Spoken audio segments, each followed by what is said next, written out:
So, as mentioned, let's go straight to chapter 1. We concluded the chapter about prayer. Now we're ready for chapter 1. Just an overview of this chapter that we're about to begin. It's called Worlds. It refers to the 4 worlds that we'll dig into that exist according to Kabbalah. World number 1, the lowest of all worlds, is this world right here. It's called world of action. The world above that, it's called the world of formation. That's where the angels reside. Most of the angels reside.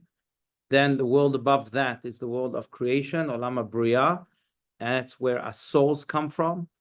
And then the world above that, the highest of the 4 worlds, is Olam HaAtzilut, which means the world of emanation. That's where God alone resides, maybe with some of the most righteous souls like Moses and so on. Now, we've spoken about these worlds, but what's interesting is that when God sends blessings or sends anything to this world, he sends them through those 4 worlds. And in many ways, this is why this connection between God that's above everything, that's above all these 4 worlds, or at least his presence. God is everywhere, right? The whole creation is one. But God's, so to speak, dwelling is above those worlds. But when he communicates with us in this world of action, then he passes through these 4 worlds. And this is true, the opposite.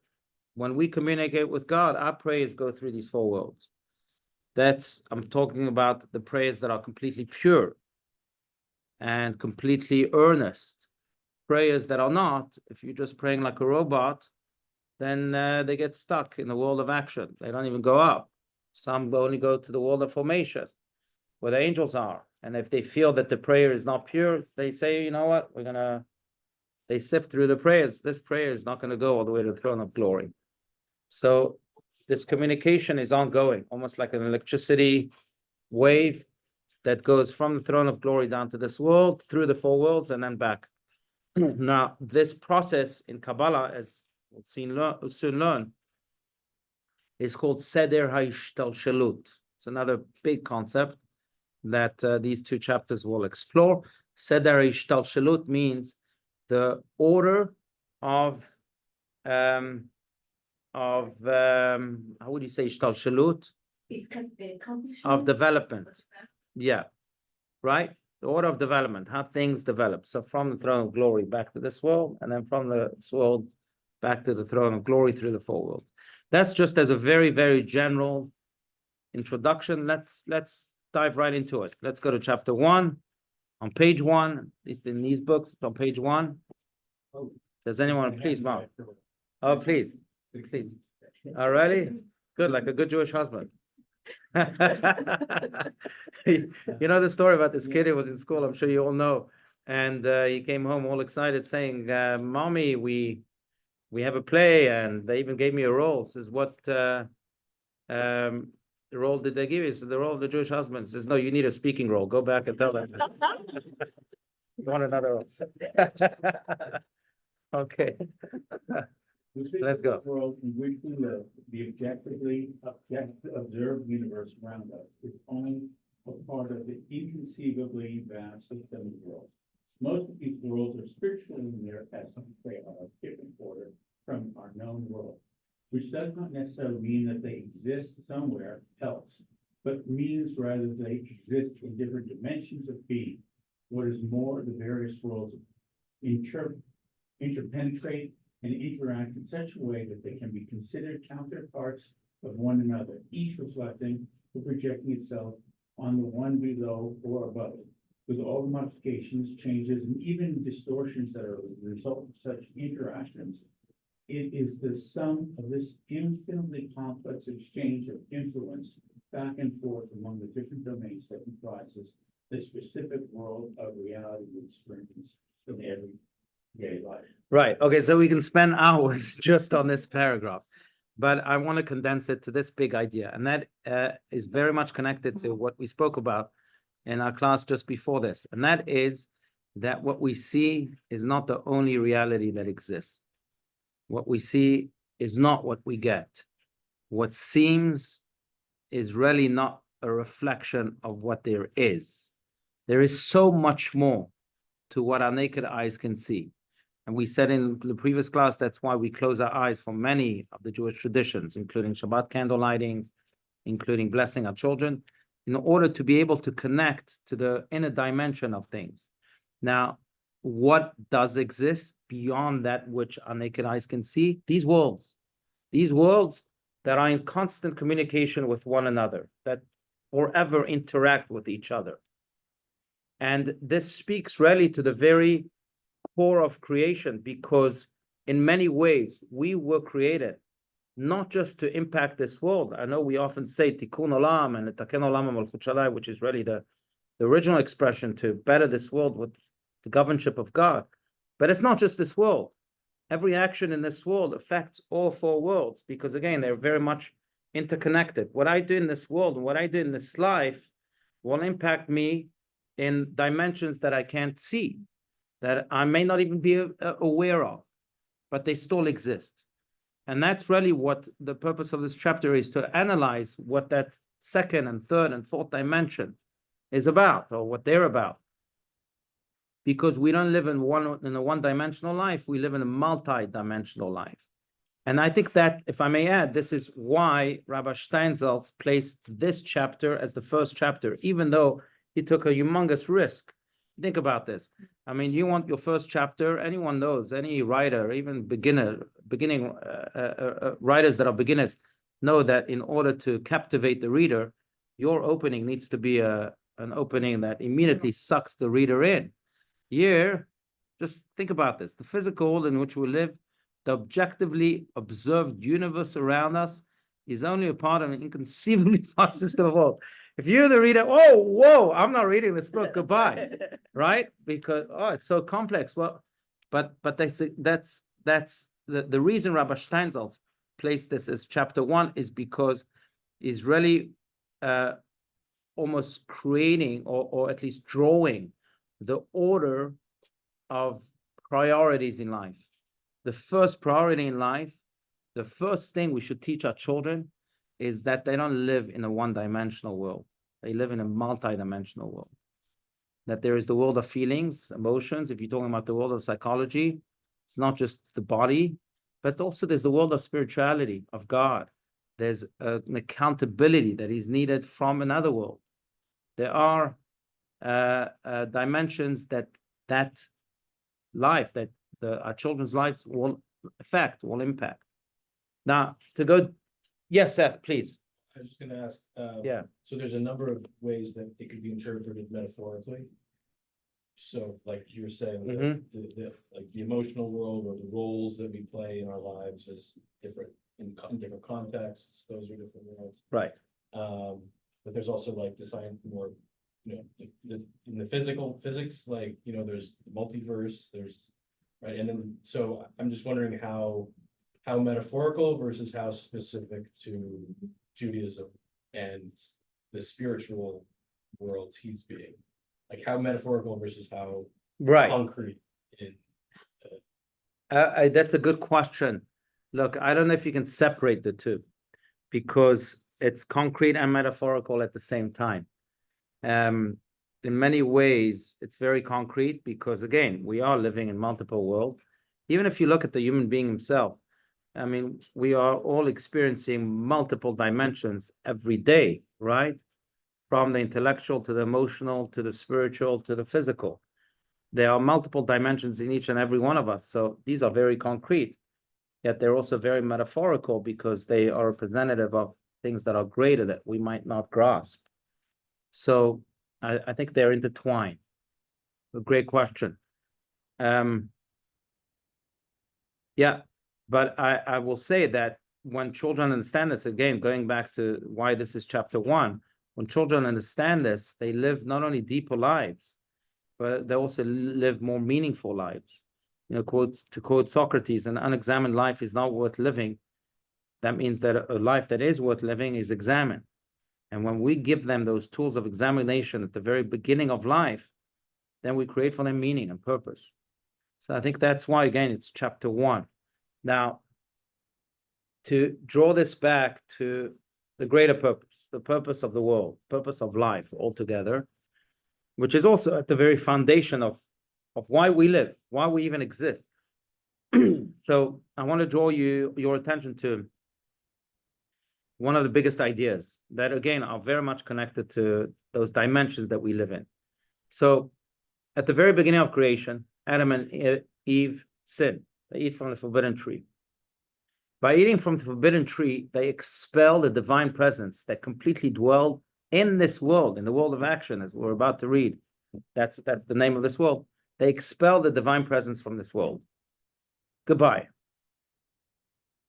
Thereafter, every generation tried to bring back the divine presence, and every generation was able to bring it down one layer or one level after the other.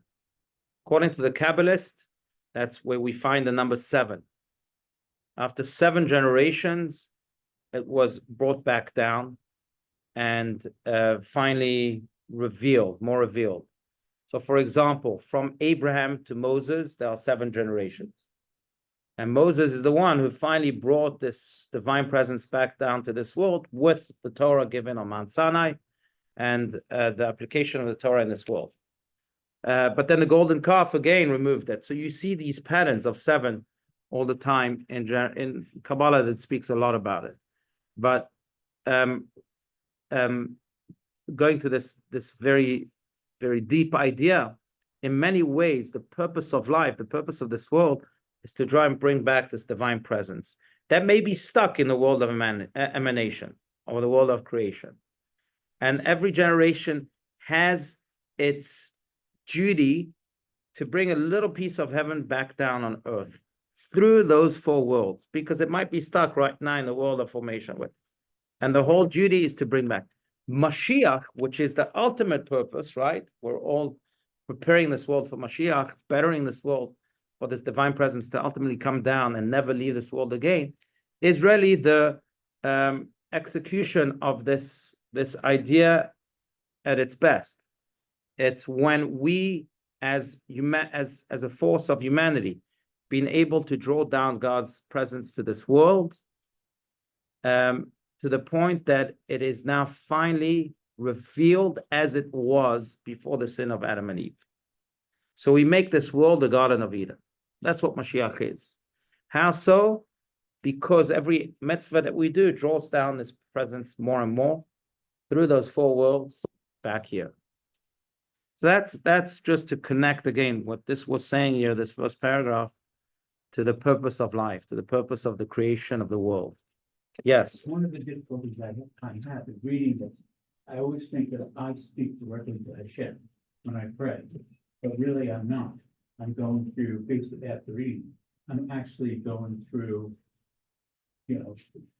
4 levels. Right. And so there's a little bit, it's not actually getting to Hashem on the first calling. There's a little bit of a challenge here in terms of the concept of down eyes.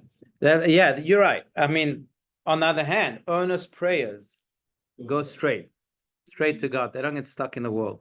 Look, the Talmud says, "Shared ma'ot lo ninalu," that the gates of tears are never locked, never closed, because tears are the reflection of an earnest prayer, and that pierces, that goes through all the gates.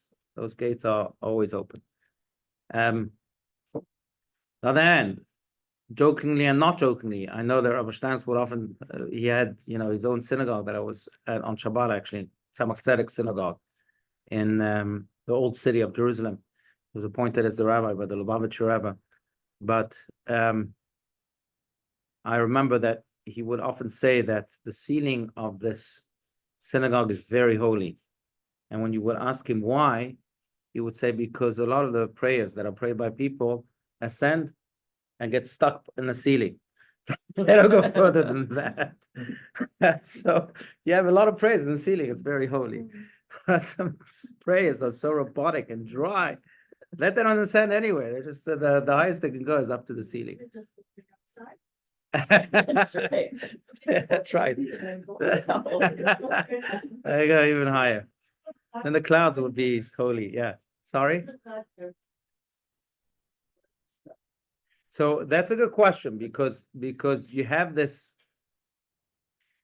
compartmentalization. On the other hand, there is a oneness of God that permeates every iota of this creation, right? So God is in this table just as much as in the heavens, especially that we're studying Torah now on this table. So we certainly bring God down to this table, as physical as it may be.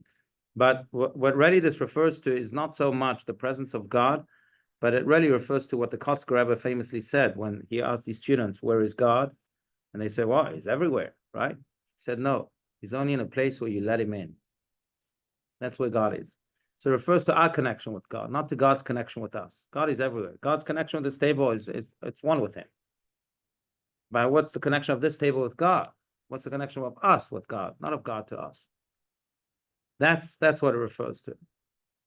And in many ways, if we're not in tune, if our prayers, if we speak of prayers, don't come from the heart, then God might be connected with us, but we are not. It's a one-way street. It's not a two-way street.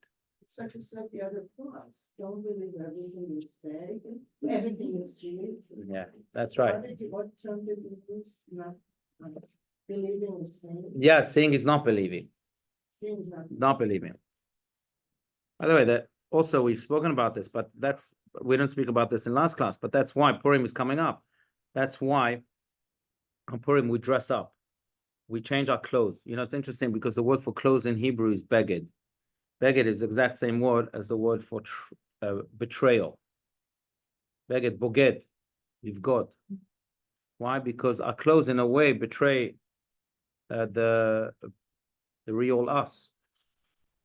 I'm not the shirt, but I will try to appear in such a way so I'm betraying you, saying, hey, I'm the shirt. Look, I bought a fancy shirt, so I must be fancy. But I'm betraying the people looking at me because that's not who I am.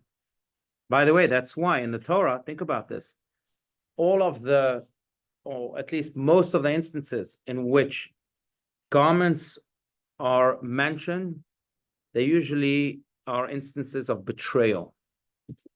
So many examples come to mind.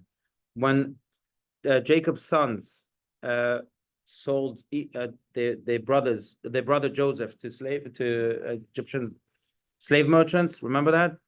What did they do to trick their father into believing that he was killed? They took his ketonet, his gown, they dipped it in goat's blood, because goat's blood is the blood that's most similar to human blood. And they went and told him, hey, look, some animal must have killed him. So here's a garment used for betrayal. No, there are many other examples, but another one that comes to mind, when Joseph was seduced by the wife of Potiphar, and then she tried to accuse him of rape. What did she do? She took his jacket and said, look, he tried to rape me. He even left his jacket here. Whenever there's a garment, at least in Genesis, and that again, because beged is boged. It's what you see is not what you get. What were you going to say? Oh, I was thinking of brides, they cover the veil because they switch. So that we don't betray the groom, right? That's correct. Yeah. I mean, the many other examples. There's the example of also at the beginning of creation. I mean, it's a story of betrayal when Adam and Eve ate from the forbidden tree, and God made clothes for Adam because he was naked, and for Eve because they in a way betrayed God. It's another example. The only context in which clothes are not used as in the context of betrayal is the priest in the temple or in the tabernacle. They had to wear clothes. But it's interesting because it says Bigdei Kodesh Hem. That doesn't just say clothes. The word clothes alone does not appear. It appears with the adjective of Kodesh, which means holy. In many ways, because God was trying to make a point that the clothes that they are wearing are not like the other clothes you encountered in other stories. These clothes will really reflect their true selves, their holy selves. So therefore, they're holy clothes. They are the real reflection of who the Kohanim truly are. Speaking of Kohanim here. About tzitzit. Tzitzit also, that's right. And very good. Tzitzit, so tzitzit is interesting because tzitzit is not the garment itself, it's the strings. Strings that have to be put on every four-cornered type of garment. But it's the strings themselves that make the mitzvah, or they make the garment that make the garment liable for a mitzvah, for the tzitziot. Does that apply to physical objects that are not necessarily bigadim, like clothing for the human body, Shabbat candles, things that have the potential that are used to create holiness, clothes for the house, so to speak? Right. Yeah, I mean, it applies. Yeah, absolutely. But it's very much connected to this idea that before we do something, or we wear something, whether it's a garment or something else, we have to ask ourselves, is this reflecting the holiness of who we are, or is it betraying the holiness of who we are? So Shabbat candles and everything, yes, they're reflective. That's why there's this idea of hidur mitzvah, especially when it comes to physical object, and we have to beautify the mitzvah. Why? Because the more beautified it is, the more reflective of the holiness that it carries. So you have to channel it in a non-betrayal way by reflecting its true essence of holiness. So it's a profound idea, but again, it all comes to the same, it all boils down to the same idea, that there's so much more than what the naked eye sees. And that's so much more, maybe defined maybe in one word, and that's divine. Or another word, soul. Or another word, holy. But all these words really reflect the deepest I and the deepest existence, whether it's human beings or even, again, this table. The deepest essence of this table is divine. So here's a challenge, being question I struggle with myself. If I understand who I am, and I am dressing inconsistent with who I am, i.e., let's say I'm a businessman and I'm wearing a hoodie instead of a business. Well, in the high-tech world, that would work. That's right. Right, sir. Yeah. So to know oneself means that one should dress according to, so he's projecting something true to himself. Mm-hmm. One's home, okay, should be dressed true to one's home. I mean, I'm pushing the boundaries. Right. So do we need to rethink how we dress and what our homes appear to be, to make sure that they're perfectly consistent with our Yeshama? That's an excellent question, because I'm going to go even further. And that is there a garment? You have to ask the question, is there a garment that can truly reflect who we are? If it's not a divinely designed garment, like the garments of the Kohanim. And the answer in the ideal world is that no. That's why Adam and Eve were naked. There was no garment that could reflect their holiness. Their holiness permeated every external object. So that's why they were naked. But, and that's the big but here, after they sinned, after they transformed this world through sin in a negative way, the human being is not adept to living in that idealistic, pure world, because we have a body and we have a physical side to us and we have an animal soul, like the Tanya teaches. And therefore, you can't just walk around naked, even in your home, which should reflect your ultimate essence. So for modesty reasons, obviously, and for also pure human reason, we wear garments. But yes, the garment should reflect our best self, even psychologically. Let's go to that world for a second, right? The way you comport yourself is the way that you might behave. It's going to affect your behavior, right? I think that's the genius behind uniforms in schools. You may or may not agree, but in many ways, it affects the behavior of the children. If you allow the children to come, as many schools do, look, I go around schools, I see how kids, especially these days, dress. I have no doubt that the wild behavior that you find is affected by the way they dress. Partially, I mean, it's affected by other things too. But even there, you see a very big effect. That's the world. We don't live in the Garden of Eden anymore. So we have to be cognizant of that. So speaking of dressing, I noticed that some, like your son, I saw Friday night, Mhm. is wearing their belt. So I asked him about it. It's very interesting because it started with the Kohanim. So can you talk a little bit about that? Like, why is it today that, like, obviously your son is not a Kohen? Which son? Benjamin. I was wearing a belt. Yes. Yeah, we were those ones. Yeah. He talked a little bit. Okay. Good. Yeah. Thank But you. anyway, Thank you.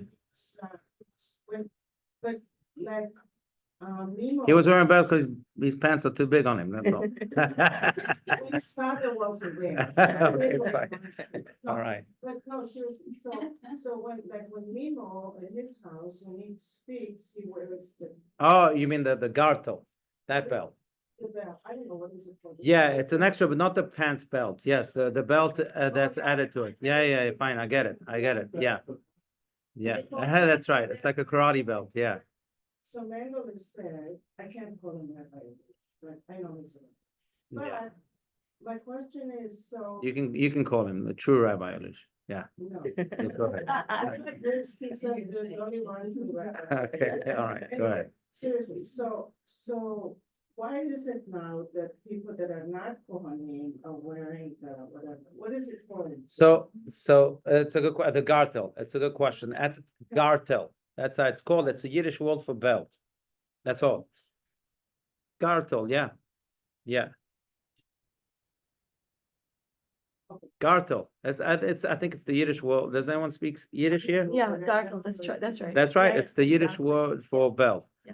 But that really goes back to the code of Jewish law that says that when you pray, you should wear a belt to really separate the more spiritual part of the body with the more physical part of the body, so that you are in a way more in tune with your spiritual side.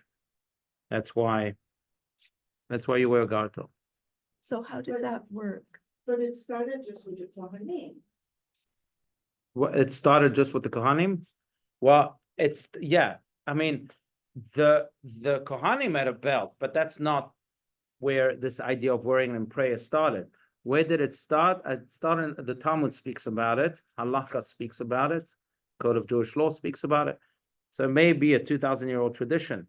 But again, the idea is that you are focusing on your heart, you're focusing on your mind, you're focusing on the spiritual sides of the body, and therefore you create a separation. Yeah, some people have no heart. That's why they wear ties instead of belts. Anyway, yeah. From a spiritual Jewish perspective, how does a tie, it's really interesting that you mentioned the Yeah. tie. Is there Well, anything I there? don't know about that. I don't know. I don't know if there's anything about that. No. No. I mean, I'm just trying to think. The priest didn't have ties. Priest had other garments. They didn't have ties. We had a bib though when we were reading. Yeah, that's it. I don't know if ties are mentioned in Jewish tradition. Good question. I don't know. I don't think so. It's interesting because I'll tell you this. How would I know? How would we know about anything else? There's a biblical word for it that means it existed in the Bible. The Hebrew word, the modern Hebrew word for ties is anivat. The anivat is not mentioned in the Bible, so it probably is not biblical. So I don't know about the rest. Yeah. Sorry, I didn't mean to. No You're problem. It's a good thinking question. about why am I wearing a Good tie? question. It's okay. Good question. Yeah, good question. Anyway, okay, so that's the big idea here in this first paragraph, that we live in a multi-dimensional reality and that we have an impact on all of the dimensions of that reality, whether we are aware of it or not. And that the goal of this multi-dimensional reality is to create a two-way street. so that it's not just God connecting with us and that oneness exists just from his standpoint, but that it exists also from our standpoint, and it's us connecting with God through those four worlds in an earnest way, in a way that pierces all the four worlds and goes to the throne of glory. So that's the big idea of this first paragraph. Let's continue. Bottom of page 1. Speaking of higher or lower worlds, I do not mean to describe an actual physical relation. For in the realm of spiritual, there is no such division, and the words high and low refer only to the place of a particular world on the ladder of causality. To call a world higher signifies it is more basic in terms of being close to a primal source of influence, while a low world would be a secondary world in sense, a copy. Yet the copy is not yet an imitation, but rather a whole system with a more or less independent life of its own variety of experience, characteristics, and properties. Right.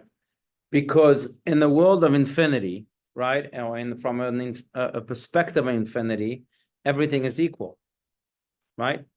Number one and number million is the same as on an equal level when you're looking at things from an infinity perspective.